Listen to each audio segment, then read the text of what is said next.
Ladies and gentlemen, I will deliver my speech in Hindi. Not only Hindi, but English.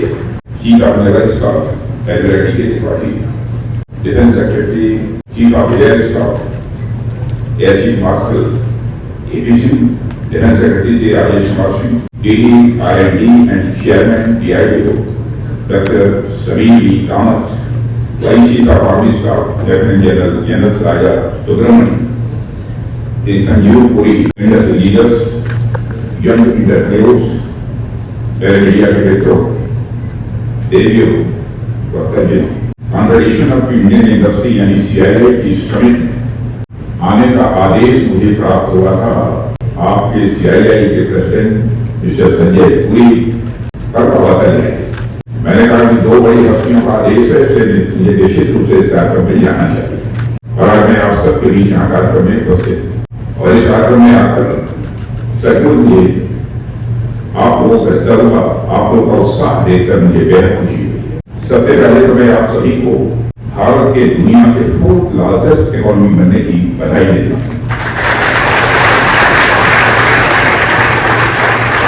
मुझे याद है पिछली बार जब मैं आप सभी के बीच आया था तब हमारी इकोनॉमी दुनिया में 5वें नंबर पर आज जब मैं आपके बीच आया हूँ तो मैं आप सभी को हमारी इकोनॉमी के 4थे नंबर की इकोनॉमी बनाने की बधाई दे रहा हूं। मुझे लगता है कि आगे इसकी कहने की कोई जरूरत नहीं है। अगली बार जब मैं आप सभी के बीच आऊं तो मैं नई बधाई के साथ आप सबके बीच आऊं, ऐसी मेरी बस कामना है यही होने और मैं कामना ही नहीं करता हूं बल्कि आप लोग ऐसा करके दिखाएंगे, ऐसा मेरा पक्का विश्वास है। इससे पहले भी मुझे कई बार आप सबके बीच आने का अवसर मिला है और हर बार जब मैं आपके बीच आता हूं तो आपकी इलर्जी और आपको देश को आगे ले जाने कि आपकी डेडिकेशन देखकर सचमुच मैं केवल इंप्रेस ही नहीं होता हूं बल्कि मैं बहुत ही उत्साहित होता हूं। साथियों, CII सिर्फ एक ऑर्गेनाइजेशन नहीं है, यह वह पावर हाउस है जिसने भारत की इंडस्ट्रियल स्पिरिट को एक शेप दिया है, एक आकार दिया है। देश भर में लाखों इंटरप्राइजेज को जोड़ने, पॉलिसी फ्रेमवर्क को दिशा देने और ग्लोबल कॉम्पिटिटिवनेस बढ़ाने में CII की भूमिका बहुत ही इंपॉर्टेंट रही है। CII केवल बिजनेस को रिप्रेजेंट नहीं करता है बल्कि मैं मानता हूं एक विजन को रिप्रेजेंट करता है और वो विजन है India as a global manufacturing and innovation hub. काफी जहां मौजूद है इंडियन एंटरप्राइज का एक सिंबल है। आपने इस समिट का नाम बिजनेस समिट 2025 रखा हुआ है, लेकिन मैं इसे देश की स्ट्रेंथ, रेजिलियंस और सेल्फ रिलायंस की समिट मानता हूं। आप सब वो लोग हैं जिन्होंने भारत को आत्मनिर्भर बनाने की यात्रा में एक इंजन की तरह काम किया है, पावरफुल इंजन की तरह आपने काम किया है। साथियों, आपने समिट की थीम रखी है building trust and India first. मैं सबसे पहले इस थीम को चुनने के लिए CII को हार्दिक बधाई देता हूं और यह थीम महज 4 शब्दों का है, लेकिन इसका अर्थ बहुत गहरा है और बहुत ही व्यापक है। यह एक ऐसा विषय है जिसकी बॉडी छोटी है लेकिन आत्मा बहुत विशाल है और आप सब तो जानते ही हैं कि ट्रस्ट बिल्डिंग करना एक बहुत ही महत्वपूर्ण बात हुआ करती है। और ट्रस्ट कोई टेक्निकल टर्म नहीं है बल्कि एक इमोशन और एक ऐसा अनुभव है, एक ऐसा एक्सपीरियंस है जो हमारी पर्सनल लाइफ से शुरू होकर इंटरनेशनल रिलेशन तक जाता है। यह ट्रस्ट नहीं है जो हमें इंसान बनाता है। फैमिली, सोसाइटी, इकोनॉमी और नेशन हर लेवल पर ट्रस्ट ही है जो हमें जोड़ कर रखता है। हमारे जीवन में जो सबसे प्यारा, जो सबसे कीमती चीजें होती हैं, ट्रस्ट को मैं उनमें से सबसे महत्वपूर्ण समझता हूं और यह मैं बस कहने के लिए नहीं कह रहा, अपने अनुभव की बात आप सबके सामने रख रहा हूं। हमारे जीवन में अनेक ऐसे अवसर आते हैं जब हमारे पास भले ही कुछ ना हो, पर हमारे पास एक भरोसेमंद, एक ट्रस्टवर्दी इंसान होता है, हमें लगता है अब हम कंप्लीट हैं, अब हम परफेक्ट हैं। वह चाहे परिवार हो, समाज हो, ऑफिस हो, दफ्तर हो या कहीं और, कोई व्यक्ति भले ही वह योग्यता थोड़ी कम रखता हो, भले ही वो नॉलेज थोड़ी कम रखता हो, भले ही उसके अंदर स्किल्स कुछ कम हो, लेकिन अगर वह ट्रस्टवर्दी है तो समझिए कि आपके पास एक बहुत बड़ी देवी है, आपके पास एक बहुत बड़ा एसेट है। साथियों, ऋषियों मनीषियों ने अगर स्वदेश को भुवनत्रयम् यानी 3 लोग ही हमारा स्वदेश है, हमारा परिवार है, यह अवधारणा दी है कि उन्होंने एक तरह से मानव मात्र और जड़ चेतन के प्रति ट्रस्ट की ही बात की है। राजा दशरथ ने अगर प्राण जाम पर वचन नहीं आई, कहा तो यह वचन विश्वास का ही प्रतीक है। एक बार आपने किसी को वचन दे दिया तो सामने वाला आपके वचन को सिर्फ इसलिए स्वीकार करता है क्योंकि उसे आपके ऊपर विश्वास है कि आप वो वचन किसी भी सूरत में तोड़ेंगे नहीं। भारत ही क्यों, पूरी ह्यूमन सिविलाइजेशन, पूरी मानव सभ्यता के विकास की चर्चा करेंगे तो ट्रस्ट आपको एक की कंपोनेंट के रूप में दिखाई देगा। प्रारंभ में गांवों का विकास हुआ, एग्रीकल्चर का विकास हुआ, शहरों का विकास हुआ, उद्योगों का विकास हुआ, तो ह्यूमन रिलेशंस के डायनेमिक्स पर ही आधारित था। बाद में नेशन स्टेट्स आए और उनके बीच भी नए नए प्रकार के रिश्ते बनते रहे, जिसका मूल आधार इंटरनेशनल ट्रस्ट ही था। पर आज के बदलते समय में हम देख रहे हैं कि आज के इंटरनेशनल सिनेरियो में कहीं न कहीं ट्रस्ट का उन फैक्टर घटता नजर आ रहा है। सेकंड वर्ल्ड वॉर के बाद हर ही दुनिया 2 कोर्स में बटी रही हो, लेकिन एक किस्म की स्टेबिलिटी फिर भी कहीं न कहीं थी, एक प्रेडिक्टेबिलिटी कहीं न कहीं थी। पर अब पिछले कुछ डिकेड्स से, खासकर 90 के डिकेड्स की बात से इंटरनेशनल रिलेशन में एक अलग तरह की फ्लूइडिटी आ रही है। एक तरफ तो राष्ट्रों के बीच के आपसी रिलेशंस टूट रहे हैं या कमजोर कर रहे हैं, दूसरी तरफ कुछ नए इक्वेशन बनते हुए दिखाई दे रहे हैं। आज पूरे विश्व में एक अनसर्टेनिटी का माहौल नजर आ रहा है, जगह जगह कंफ्लिक्ट चल रहे हैं। वैसे इसके कारण अनेक हो सकते हैं, पर आज की इंटरनेशनल अनसर्टेनिटी का जो फंडामेंटल कारण है वह है ट्रस्ट डेफिसिट यानी विश्वास में कमी। साथियों, इसके ठीक विपरीत अगर हम अपने देश को देखें तो हमारी यह कोशिश रही है कि देश के भीतर अलग अलग क्षेत्रों में कम्युनिटीज और इकोनॉमिक सेगमेंट्स के बीच ट्रस्ट का एक मजबूत इन्वायरमेंट बने, यह हम लोगों की कोशिश रही है और इन्हीं फॉर्स से हमने अभूतपूर्व कामयाबी हासिल की है, जिनके कुछ उदाहरण मैं आप सबके सामने यहाँ रखना चाहता हूँ। पहले उदाहरण के रूप में मैं आप सभी से जीएसटी यानी गुड्स एंड सर्विसेज टैक्स का जिक्र करना चाहूंगा। एक ऐसा रिवॉल्यूशनरी रिफॉर्म जिसमें हमने न केवल ईज ऑफ डूइंग बिजनेस को ही बेहतर बनाया है, बल्कि सेंटर और स्टेट के बीच के संबंधों को भी सही मायने में कोऑपरेटिव फेडरलिज्म को बल दिया है। यह केवल टैक्स सिस्टम नहीं है, बल्कि नेशनल इकोनॉमिक इंटीग्रेशन मॉडल है जो सेंटर और स्टेट के बीच ट्रस्ट के फाउंडेशन पर यह बना हुआ है। आज सेंटर, स्टेट और यूनियन टेरिटरीज फेडरल ट्रस्ट को बढ़ावा देते हुए समान रूप से जीएसटी के प्लेटफॉर्म पर हैं। सार्वजनिक ट्रस्ट बिल्डिंग का दूसरा बड़ा उदाहरण है यूपीआई यानी यूनिफाइड पेमेंट इंटरफेस। आज भारत में डिजिटल ट्रांजैक्शन के क्षेत्र में यूपीआई एक गेम चेंजर के रूप में उभर कर आया है। यह केवल टेक्नोलॉजिकल सक्सेस नहीं है, बल्कि एक बिहेवियरल ट्रांसफॉर्मेशन भी है, जहां आम नागरिक से लेकर बड़े कारोबारी एक ट्रांसपेरेंट और सिक्योर सिस्टम पर भरोसा कर रहे हैं। आज दुनिया के कई देश इस मॉडल को रिप्लिकेट करने की भी कोशिश कर रहे हैं। यह भारत के डिजिटल लीडरशिप का यह प्रमाण है। ऐसे कई उदाहरण हैं। ऐसे कई उदाहरण हैं जहां हमने क्रॉस सेक्टोरल इंडस्ट्रियल ग्रोथ को न केवल प्रूव किया है बल्कि ये पूरी दुनिया के सामने एक सस्टेनेबल मॉडल के रूप में प्रस्तुत भी किया है।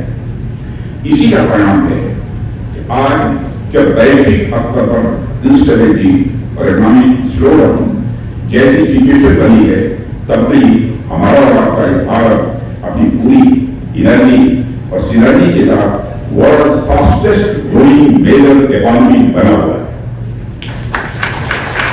साथियों, जब मैं आपके सामने मौजूद हूं तो मुझे यह कहते हुए गौरव की अनुभूति हो रही है प्रधानमंत्री श्री नरेंद्र मोदी के नेतृत्व में हमारा देश आज दुनिया की फोर्थ लार्जेस्ट इकोनॉमी बन चुका है और यह केवल कोई इकोनॉमी की तारीफ बढ़ने तक की बात नहीं है। यह दुनिया का भारत पर और भारत का अपने ऊपर लगातार बढ़ते हुए भरोसे की विश्वास की बात है। हाल ही में आई मूडीज की रिपोर्ट भी आप सभी ने देखी हो और मूडीज की रिपोर्ट भी इस बात को हाईलाइट करती है कैसे भारत अपनी स्ट्रॉन्ग डोमेस्टिक ग्रोथ ड्राइवर्स जैसे प्राइवेट कंजम्पशन, मैन्युफैक्चरिंग कैपेसिटी और इंफ्रास्ट्रक्चर डेवलपमेंट की बदौलत ग्लोबल डिस्ट्रप्शंस को न केवल ओवरकम कर रहा है बल्कि लगातार बेहतर प्रदर्शन कर रहा है।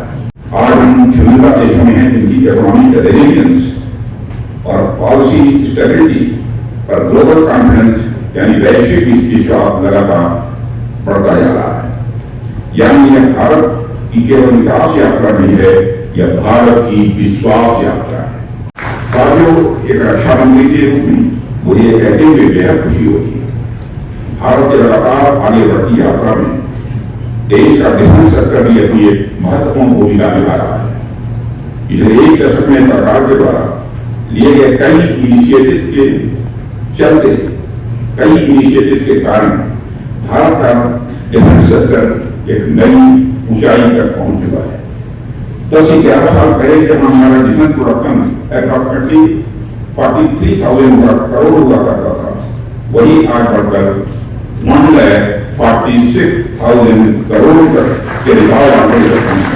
और हम सब के लिए संतोष की भी बात है, गौरव की भी बात है कि इसमें 42,000 करोड़ रुपए से अधिक का कंट्रीब्यूशन प्राइवेट सेक्टर कर रहा है।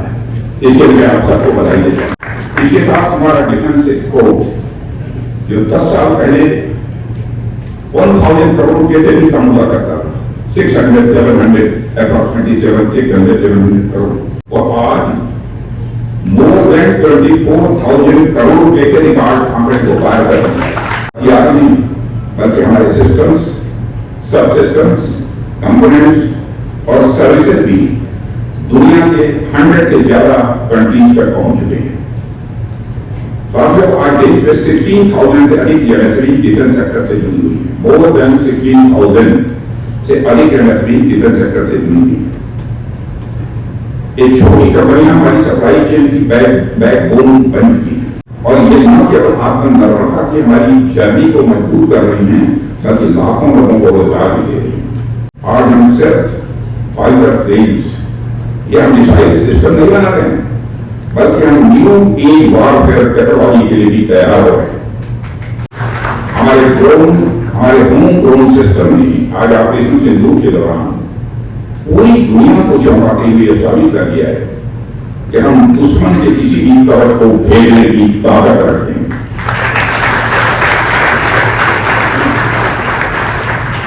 साथियों, आपने देखा कि किस तरह हमने पहले आतंकी ठिकानों को और उसके बाद दुश्मन के सैन्य अड्डों, एयर बेसेस को तबाह किया। एक बार हमारे फोर्स के जो यहाँ पर 30 और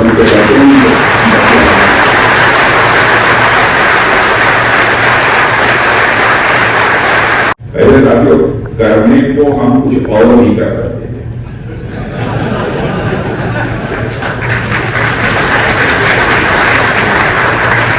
परंतु शक्ति के साथ संयम भी है।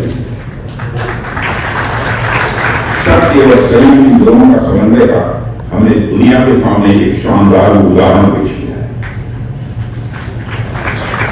और भी कर सकते लेकिन संयम भी कर रहा है। तो शक्ति और संयम दोनों का एक शानदार उदाहरण हमने दुनिया के सामने पेश किया। आत्मनिर्भरता के बैनर के आज हम क्रिटिकल और फ्रंटियर टेक्नोलॉजी पर भी लगातार सफलता हासिल कर रहे हैं। Artificial intelligence, cyber defence, unmanned systems और स्पेस बेस्ड सिक्योरिटी के क्षेत्र में भारत की पकड़ अब ग्लोबल स्टेज पर मजबूती से स्थापित हो रही है। साथियों, आपको जानकर के खुशी होगी कि रक्षा क्षेत्र में सेल्फ रिलायंस, आत्मनिर्भरता को बढ़ावा देने के लिए अभी 2 दिन पहले एमका प्रोजेक्ट जो 5th generation fighter aircraft Bharat में बनाने का प्रोजेक्ट है, उसको आगे बढ़ाने की डिस्कशन मॉडल को मंजूरी दी। ये बहुत ही बोल्ड और डिसाइसिव, यह बहुत ही डिसाइसिव डिसीजन लिया गया है, जो भारत की डिफेंस कैपेबिलिटीज को मजबूती प्रदान करने के साथ साथ इस देश में एरोस्पेस सेक्टर को एक डेप्थ और एक नई हाइट प्रदान करेगा। एमका प्रोजेक्ट के अंतर्गत आज 5 प्रोटोटाइप डेवलप करने की योजना है, जिसका बाद में सीरीज प्रोडक्शन होगा। यह निर्णय मेक इन इंडिया प्रोग्राम के इतिहास में मील का पत्थर माना जाना चाहिए, क्योंकि पहली बार किसी मेगा डिफेंस प्रोजेक्ट में पब्लिक सेक्टर कंपनियों के साथ साथ प्राइवेट सेक्टर ने भी पार्टिसिपेट करने का उसे मौका मिलेगा। ऑपरेशन सिंदूर में पूरे देश की जनता ने मेक इन इंडिया अभियान की सफलता को देखा, समझा और उसे महसूस किया। आज यह साबित हो चुका है मेक इन इंडिया भारत की सिक्योरिटी और प्रॉस्पेरिटी दोनों के लिए बेहद जरूरी है। साथियों, भारत की नेशनल सिक्योरिटी में मेक इन इंडिया एक इसेंशियल कंपोनेंट है। यदि हमारे पास ये क्षमता नहीं होती तो भारत की सेनाएं पाकिस्तान के निचले हिस्से से लेकर पीओके तक, पाकिस्तान के निचले हिस्से से लेकर पीओके तक आतंकवाद के खिलाफ इतनी प्रभावी कार्रवाई नहीं करता। साथियों, आतंकवाद का कारोबार चलाना कास्ट इफेक्टिव नहीं है, बल्कि एक भारी कीमत अदा करनी पड़ सकती है। इसका अंदाजा आज पाकिस्तान को हो चुका है। करके मैं बताना चाहूंगा, तो आतंकवाद का कारोबार चलाना कास्ट इफेक्टिव नहीं है, बल्कि उसकी भारी कीमत अदा करनी पड़ सकती है। इसका अनुमान आज पाकिस्तान को हो चुका है। हमने आतंकवाद के खिलाफ भारत की स्ट्रेटजी और रिस्पॉन्स दोनों को रीडिजाइन और रीडिफाइन किया है। हमने पाकिस्तान के साथ अपने एंगेजमेंट और इसको डायलॉग को रीकैलिब्रेट किया है। अब जब भी बात होगी, केवल आतंकवाद पर बात होगी, पीओके पर बात होगी और किसी दूसरे मुद्दे पर पाकिस्तान के साथ बात नहीं होगी। और दूसरा मुद्दा कौन हो सकता है जिसमें पाकिस्तान बात करना चाहेगा, तो आप जानते हैं। साथ ही मैं मानता हूं कि आज पाक आपको गाइड करती है कि लोग हमारे अपने हैं। आप मानते हैं पाक आपको गाइड करती है कि लोग तो हमारे अपने हैं, हमारे परिवार के विषय हिंसा। हम प्रधानमंत्री के नरेंद्र मोदी जी एक भारत श्रेष्ठ भारत के संकल्प के लिए पूरी तरह से प्रतिबद्ध हैं और हमें यह पूर्ण विश्वास है कि हमारे वो भाई जो आज हमसे भौगोलिक और राजनीतिक रूप से अलग हैं, वो भी अपने स्वाभिमान, आत्मा की आवाज और स्वेच्छा से भारत की मुख्य धारा में कभी न कभी जरूर वापस लौटे।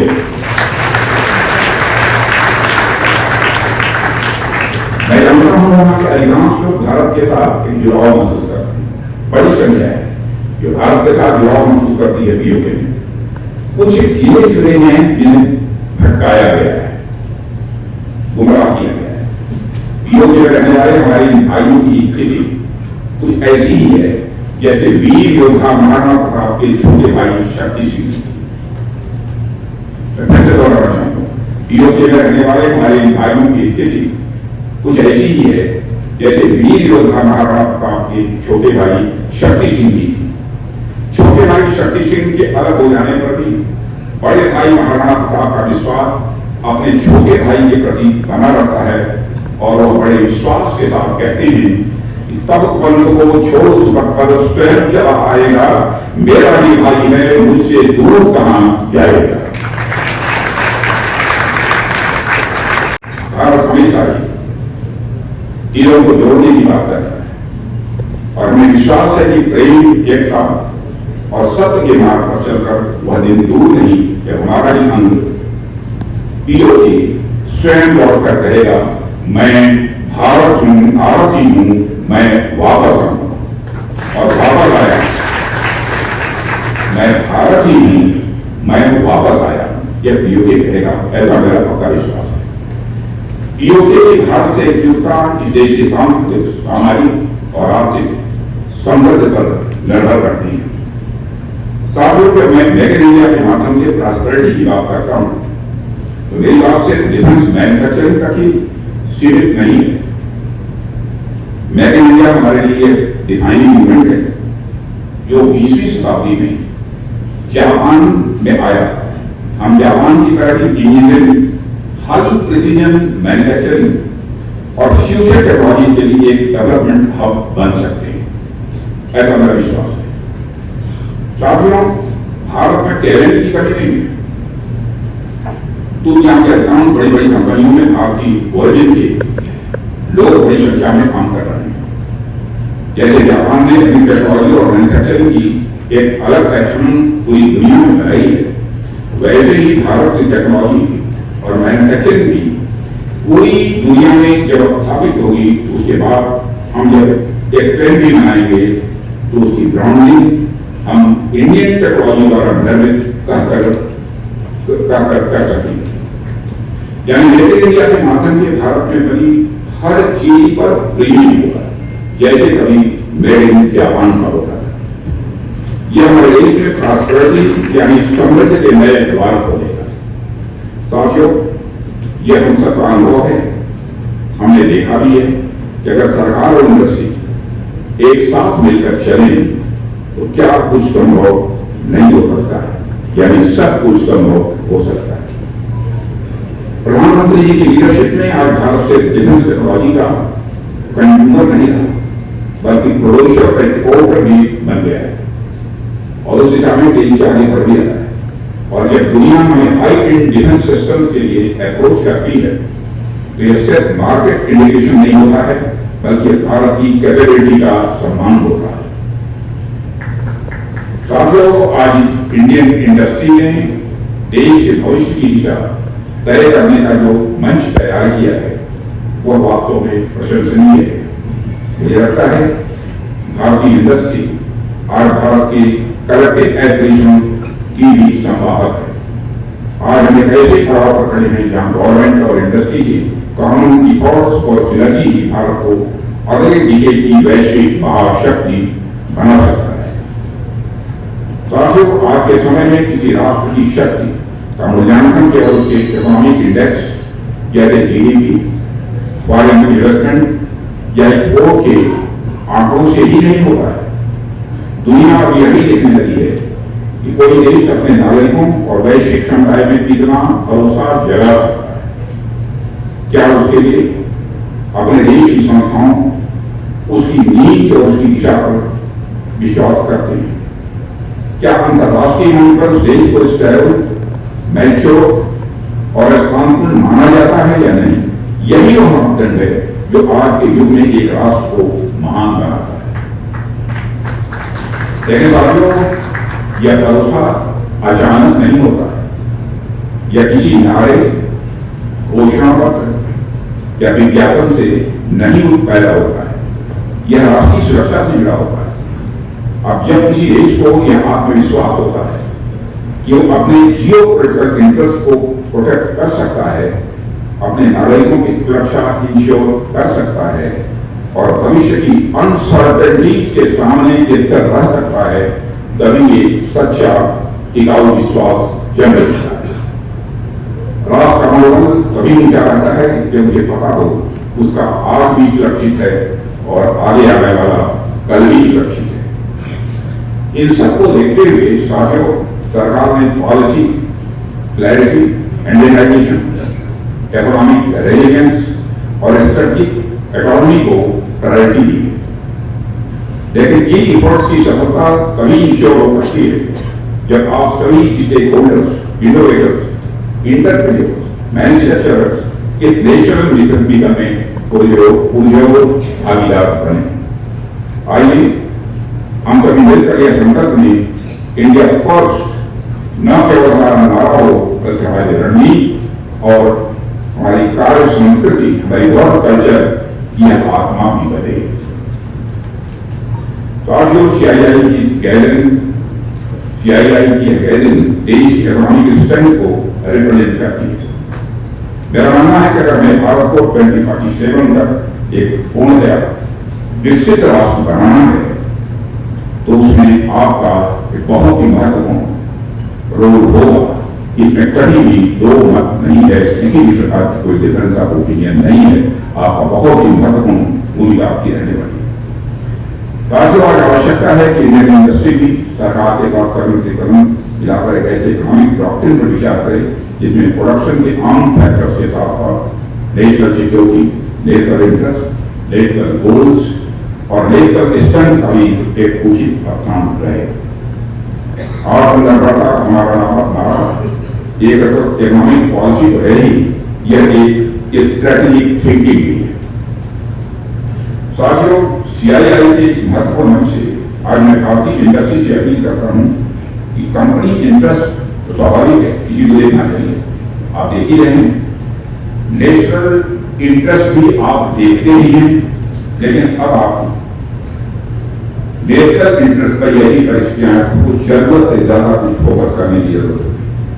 इसे अगर मैं दूसरी तरह से कहूं तो कंपनी इंटरेस्ट सिक्योर करना आपका कर्म है, तो नेशनल इंटरेस्ट सिक्योर करना आपका धर्म है।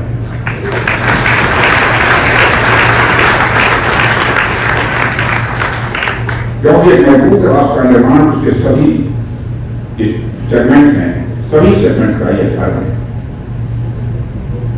जैसा कि आपने अब चर्चा नहीं करूंगा, छोड़ दो।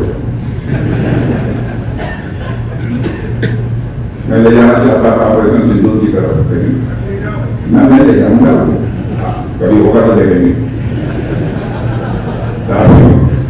जैसा मैंने कहा, भारत एक तरफ आर्थिक सफलता की सीढ़ियों पर तेजी से बढ़ते हुए आज विश्व की चौथी सबसे बड़ी इकॉनमी बनकर उभरा है और जल्द ही यह तीसरी बड़ी इकॉनमी के रूप में नजर आएगा।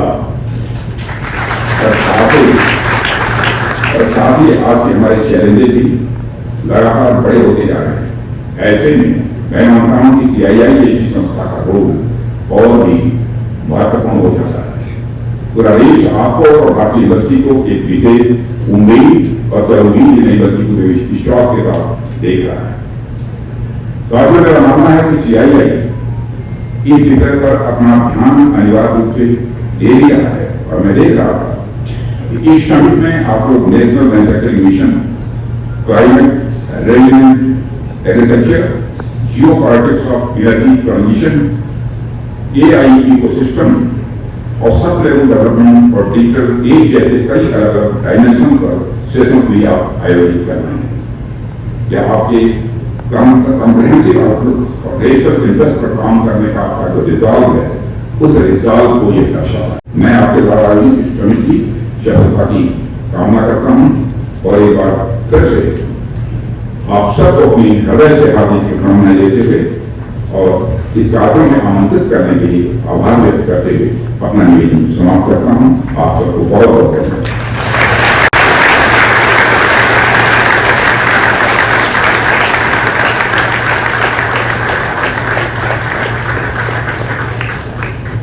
Ladies and gentlemen, on behalf of the Indian Industry CRI, would like to felicitate Honorable Raksha Mantri to express our deep gratitude and admiration for his leadership and his commitment to a secure, sovereign and future-ready India.